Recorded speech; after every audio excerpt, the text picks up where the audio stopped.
도널드 트럼프 미국 대통령이 현지 시간 24일 집권 2기 첫 국정연설에서 미국의 황금기는 내 덕분이라며 108분간 자화자찬을 이어갔습니다. 무역 협상과 관세 정책을 핵심치적으로 내세우며 각국이 관세 합의를 파기할 경우 더 나쁜 합의에 이를 수 있다고 경고했습니다. 트럼프 대통령은 이날 연설에서 성과와 관세 합의 등 자신의 치적에 대해 언급하며 미국 우선주의를 내세웠습니다. 오는 11월 중간선거를 염두에 두며 성과를 통해 평가받겠다는 의지를 드러낸 것으로 해석됩니다. 트럼프 대통령의 이번 연설은 이란 압박, 이민자 대규모 추방, 부정선거 의혹 제기 등 강경 메시지로도 채워졌습니다. 핵심 지지층인 마가 결집에 방점을 찍은 것으로 해석됩니다. 한국과 북한에 대한 언급은 전혀 없었는데요. 지난해 12월 발표한 국가안보전략에 이어 한반도를 다시 거론하지 않으면서 1기 당시 북미 정상 외교를 전면에 내세웠던 모습과는 뚜렷한 대비를 보였습니다. 뉴스토마토 차철우입니다. 네, 도널드 트럼프 미국 대통령이 집권 2기 첫 국정연설에서 역대 최장인 108분 동안 자신의 치적을 과시했습니다. 연방 대법원의 관세 위법 판결에도 대부분의 교역국은 무역 합의를 유지하길 원한다면서 더 나쁜 합의를 할 수 있다고 압박했는데요. 관련해서 신세돈 숙명여대 명예교수 그리고 차철우 뉴스토마토 기자와 관련된 이야기 나눠보겠습니다. 두 분 안녕하세요. 반갑습니다. 네, 먼저 차 기자, 도널드 트럼프 대통령의 집권 2기 첫 국정연설이었었는데요. 주요 내용 좀 설명해 주실까요? 네, 말씀하신 대로 1시간 48분간 국정연설 최장 기록을 기록했고요. 크게 4가지 분야로 압축할 수 있는데요. 지난 20일 위법 판결을 받은 상호관세에 대해선 유감스러운 판결이었다고 평가했습니다. 특히 앞으로의 관세는 이전보다 강력할 것이라고 강조했는데요. 그리고 대이란 군사력 사용을 압박하기도 했습니다. 또 서반구에서 미국의 지배력을 강화하겠다는 입장을 재확인했고 서반구 대응 기조도 발표했습니다. 특히 서반구에서 미국의 지배력을 강화를 하면서 경제와 이민 성과를 함께 강조했는데요. 지금이 이른바 미국의 황금 시기라며 경기 침체와 인플레이션 불법 이민과 범죄 등의 무죄를 1년 만에 해결했다고 자평했습니다. 다만 성과로 자평해온 정책을 열거하면서도 획기적인 방향 제시는 없었는데요. 연설 중 민주당을 향한 반감 표현 등 원색점 비난도 있었습니다. 특히 중국과 북한에 대해서는 언급하지 않았습니다. 네, 교수님, 트럼프 대통령이 어제 역대 최장으로 108분 동안 국정연설을 했습니다. 저희 기자들이 보는 입장에서도 이게 언제 끝나나 할 정도로 꽤 길게 연설을 했는데 이 연설 내용에 대해서 총평 한 말씀 해주신다면요. 이제 우리나라 언론은 1시간 48분, 근데 미국은 47분, 그래서 1분 차이가 있는데 쭉 내용을 살펴보면서 보도가 여러 군데서 나왔는데 전 한마디로 돈키호테다. 현실하고 전혀 상관없는 이야기만을 장황하게 늘어놨다. 좀 이따 지적이 되겠지만은 팩트를 제대로 이야기하지 않고 자기가 좋아하는 방향으로 주장만 해서 돈키호테다 이렇게 저는 총평을 하고 싶고, 근데 놀라운 거는 연두교서 이후에 반응이 생각보다는 좋게 나왔어요. 네. 그러니까 미국 국민들은 사실이 어찌됐든지 간에 아주 강력한 대통령, 그리고 의회가 우리를 위해서 뭘 해줬냐, 그런 어떤 반감이 깔려 있어서 상당히 전문가적인 입장에서 보면은 황당한 이야기인데 국민들은 의외로 상당히 호평을 쏟아냈다. 전 그게 상당히 새로웠어요. 네, 저희가 이제 트럼프 대통령이 국정 연설에서 미국의 황금기를 선언하면서 성과를 과시했는데 관련해서 주요 발언 듣고 오겠습니다. Our nation is back, bigger, better, richer, and stronger than ever before. We're going to do better and better and better. This is the golden age of America.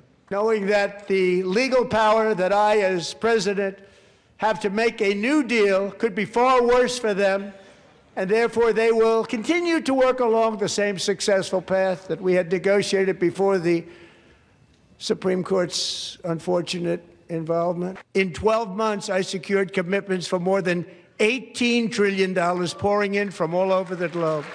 Substantially replaced the modern-day system of income tax, taking a great financial burden off the people that I love. 네, 교수님 아까 방금 영상 보신 것처럼 이 트럼프 대통령이 미국의 황금기를 선언하면서 성과를 과시했지만 이 주요 통계나 아니면 사실관계가 좀 왜곡됐다는 지적이 잇따르고 있습니다. 좀 이 부분에 대해서 좀 어떻게 좀 들으셨어요? 첫째로 작년에 소득세가 2조 7천억 달러가 거쳤거든요. 네. 근데 작년에 관세 수입이 관세를 뭐 어마어마하게 물렸잖아요. 그런데도 2천억 달러가 안 돼요. 그러니까 관세가 소득세 수입의 13분의 1도 안 되거든요. 그런데 앞으로 이 관세를 가지고 소득세를 대체하겠다. 이 황당한 이야기고요. 그다음에 작년도 25년도 성장률이 2.2예요. 물론 이게 잠정치이긴 하지만 근데 그 전에 바이든 마지막 해의 성장률이 2.4거든요. 그럼 성장률이 작년이 더 좋았다? 이것도 말도 안 되는 것이죠. 그다음에 인플레가 2025년도가 2.7이고 이것도 잠정치지만 2024년가 2.9거든요. 그러니까 2.9, 2.7 하면은 상당히 뭐 좀 낮아졌다고 주장할 수 있는데 월별로 보면 바이든 정부의 마지막 6개월하고 지금 한 1년을 비교하면 인플레이션이 나아지지도 않았어요. 그러니까 팩트 자체가 상당히 과장되었고 좀 허황한 그런 이야기를 많이 늘어놓았다. 이렇게 지금 비평들 하고 있습니다. 네. 특히 관세 부담 주체에 대해서도 기존의 왜곡된 주장을 반복했는데요. 전문기관들은 관세 비용이 거의 전부를 미국 수입 업체와 소비자가 부담한다고 결론 지었는데 이 부분을 좀 어떻게 보십니까? 그죠. 지금 이제 그게 지금 논란이 되고 있어요. 왜냐하면 관세를 그렇게 매겼는데도 미국 물가가 안 올라가잖아요. 그 원인이 뭔가를 지금 학자들이 되게 그 분석을 하고 있는데 가장 중요한 것은 수출업자들이 상당히 그 부분을 떠안은 부분이 있고요. 그다음에 도매업자가 떠안은 부분이 있고, 그다음에 소매업자가 부담한 부분이 있고, 그다음에 소비자가 부담한 부분이 있는데 소비자가 부담하는 게 제일 나중에 부담이 되거든요. 그렇게 놓고 보면은 사실상 관세의 부담은 대부분 소비자거나 또는 소매상이 부담을 했다 이렇게 이제 판결이 날 거고 그러면 이제 금년에 있어서 그 물가 상승 압력이 지금 나타난다. 이제 그렇게 봤을 때 관세 부담을 관세 부담이 전혀 물가에 영향을 주지 않는다고 하는 공화당의 주장은 교과서에 없는 이야기다. 그렇죠. 트럼프 대통령이 어제 연설을 보면 이제 상호 관세 관련 부분에서도 일단 관세 압박 방향이 근본적으로 변화하기는 좀 어렵다. 변화로 보기는 좀 어렵다 이런 지적이 나오고 있고 그렇기 때문에 관세 불확실성이 정부 입장에서 좀 더 커질 수 있다 이런 이야기가 나오면서 우리 정부에서는 좀 어떻게 좀 대응이 좀 필요하다고 근데 보세요? 그 부분에 있어서 저는 언론이 조금 불분명하다고 봅니다. 지난 대법원의 판결의 내용이 뭐냐면요. 그동안에 많은 그 법안에서 의회는 대통령한테 관세 부과권을 주지 않았다.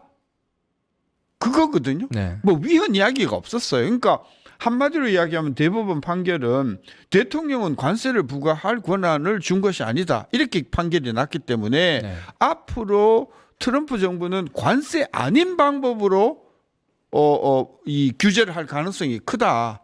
근데 이제 언론에서는 상당히 예를 들면은 그 301조라든지 232조 그런 이야기를 많이 하는데 그게 반드시 관세를 의미하는 것은 아니어서 저는 앞으로 트럼프 정부는 관세 이외의 비관세 장벽을 통해 가지고 굉장히 압박을 만할 것이다. 저는 그게 핵심이라고 보고 그 비관세 장벽이라고 하는 것은 특징 여러 가지지만 이게 잡히지가 않는 거예요. 보이지도 않고. 따라서 아까 정부의 대응이 어찌해야 됐느냐 물어보셨는데 한국의 무역 담당자들은 미국이 쓸 수 있는 비관세 장벽이 어떤 것들이 있는가에 대해서 저는 면밀히 검토하고 어떤 품목에 대해서 어떤 조치를 할 것인가에 대한 저는 시나리오 준비를 해야 되는데 저는 그렇게 보는 거죠. 네.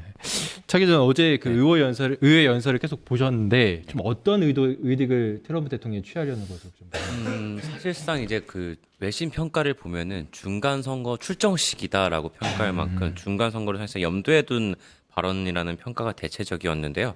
현재 트럼프 대통령 지지율은 이제 40% 선이 붕괴가 됐습니다. 그래서 30%대로 추락을 했는데 집권 2기 국정 운영 주도권을 강화하겠다는 동시에 미국 우선주의 아메리카 퍼스트라고 하죠. 정책의 정당성을 확보하겠다는 거거든요.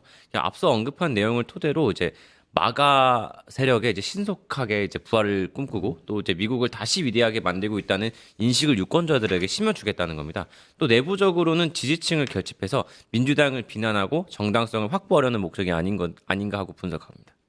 이민 정책이나 아니면 부정선거 이런 것들도 네. 계속 언급을 하고 있는데 네. 이런 이야기를 계속해서 언급하는 이유에 대해서 좀 어떻게 분석하고 있어요? 마찬가지로 그 부분도 핵심 지지층 결집과 공포 심리를 활용한 거고요. 그래서 선거 불복 프레임 형성을 미리 좀 해놓는 게 아닐까 싶습니다. 이 정치적 이득을 노린 전략이라는 건데요. 결국에는 연설을 살펴보면은 이민자를 범죄자나 미국의 시민의 일자리를 뺏는 사람으로 묘사를 했습니다. 그래서 미국인들의 불안감과 이민자에 대한 반감을 자극해오고 있는 건데요. 백인 우월주의에 입각한 발언이라고 좀 생각이 드는데요. 이제 사례를 들어서 그 일반 국민을 소개하기도 했습니다. 특히 이제 부정선거 같은 경우는 이제 조작되고 있다는 주장을 계속 연이어서 해오고 있는데 트럼프 대통령도 부정선거로 당선된 건가 묻고 싶고요. 우선 결국 이제 이런 부분들이 결국 지지층의 선거 참여 의지를 높이고 정치인에 대한 충성도를 강화하려는 목적으로 좀 보입니다. 근데 주장들을 또 살펴보면 근거가 없다는 걸 알 수 있는데요. 미국 투표율은 좀 낮은 편인데 선거가 불공정하다고 하는 이제 프레임을 미리 형성해서 말씀드린 대로 중간 선거에 지면은 지지층을 좀 선동하기 위한 수단이 아닌가 이렇게 생각합니다. 네. 교수님, 그 트럼프 대통령이 어제 약 108분 동안 연설을 보면 대부분의 내용이 국내 정치 현안과 아니면 자신의 정치적 의제를 성과를 강조하는 내용이었단 말이에요. 저희 국내 기자들 입장에서는 뭐 중국이나 한국 아니면 북한 문제 이런 것들을 좀 얘기하지 않을까 싶었는데 사실상 내용이 없었습니다. 이 부분에서 좀 어떻게 보세요? 들리는 말에 의하면 백악관 참모진들이 이번 연두 교서에서는 국내 이야기만 해라. 그리고 특히 국내 경제 성과만 이야기해라. 그런 어떤 그런 창구가 있었다고 해요. 그래서 일단은 이번 내용은 주로 이제 국내 뭐 이란 이야기가 3분 한 50초 들어가긴 했는데 중국 이야기 왜 안 꺼냈냐? 그 의도가 뻔한 거거든요. 좀 있으면 이제 중국 방문하잖아요. 그렇죠. 그리고 북한 이야기 안 했죠. 당연하죠. 왜 지금 북한하고 물밑 접촉하고 있잖아요. 그러니까 물밑 접촉하고 있다는 사실을 이야기할 필요는 없는 것이죠. 왜냐하면 그래야 결과가 있었을 때 자기 홍보 효과를 극대화할. 그래서 전략적으로 북한하고 중국하고 이야기 안 한 거는 충분히 안 할 것이라고 예상했기 때문에 이게 언급이 없었다고 섭섭해한다면 그 언론이 발목을 잘못 짚은 거다. 저는 네. 그렇게 보고 아마 조만간 중국 방문 그리고 북한과의 어떤 그런 교섭 관계를 저는 트럼프가 중간 선거 전에 내놓을 거라고 봐서 국내 문제에 이번에 포커스를 맞췄다. 저는 그렇게 보는 거죠. 네. 국내 문제에 포커스를 맞췄다는 교수님 말씀이었습니다. 네, 지금까지 신세동 숙명여대 명예교수 그리고 차철우 기자와 함께했습니다. 두 분 모두 감사합니다. 고맙습니다. 유튜브 구독하고 실시간 채팅과 댓글을 남기시면 매일매일 7천 TTCO를 드립니다. 참여 방법은 통통물 어플을 다운로드하고 회원가입과 로그인을 해주세요. 마이페이지에서 나의 회원 고유 번호를 복사해주세요. 유튜브 구독 후 실시간 채팅이나 댓글창에 고유 번호를 한 번만 입력하면 준비 끝! 지금 유튜브 채팅과 댓글 쓰기 참여하고 실천 TTCO 받아가세요.